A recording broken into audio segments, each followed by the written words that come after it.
নিরাপত্তার দাবিতে উত্তাল জামুরিয়া। রাজ্য জুড়ে নারী নির্যাতনের প্রতিবাদে এবং বিজেপি নেতা খগেন মুর্মুর ওপর হামলার ঘটনার বিরুদ্ধে আজ উত্তাল হয়ে ওঠে জামুরিয়া। বিজেপির ডাকে কেন্দ্রীয় পুলিশ ফাঁড়ি ঘেরাও ও ৬০ নম্বর জাতীয় সড়ক অবরোধ করে বিক্ষোভে সামিল হন দলীয় কর্মীরা।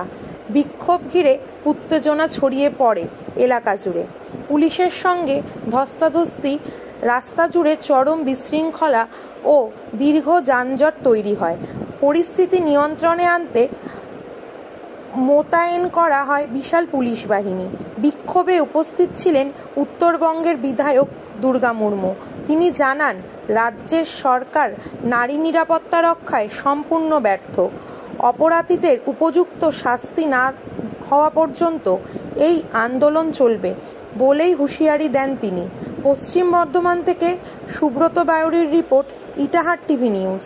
আমাদেরকে বিভিন্নভাবে আমাদেরকে মারার হুমকি এবং বিভিন্ন রকমের অপচেষ্টায় তারা আমাদেরকে অন্যভাবে অপপ্রচার করে আমাদেরকে একটা ব্যাকফুট নেওয়ার চেষ্টা করে।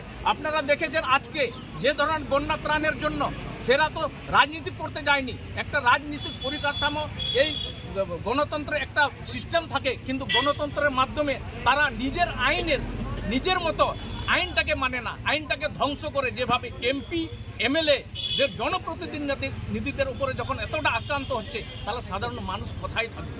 আপনারা দেখেছেন আমাদের সমস্ত সার্বিকভাবে বলছি, শুধুমাত্র আদিবাসীদের ক্ষেত্রে না, কিন্তু আপনি দেখেন আমরা দুর্গাপুরে হোক না কেন, আরজি করে হোক না কেন, সমস্ত জায়গায় যে ধরনের যেভাবে কামদুনির মধ্যে যেভাবে নারী ধর্ষণ হয়েছে, আজ অবধি কিন্তু কোনো জাস্টিস পাইনি। তাহলে আমরা দেখেছি যে আমরা পশ্চিমবাংলায় কোথায় কিভাবে নিরাপত্তা পাবো। এই সরকার যেভাবে চলছে, শুধুমাত্র প্রশাসনিক এবং নেতাদের তাদের নিজের পকেট ভরানোর জন্য তারা রাজনীতি করছে।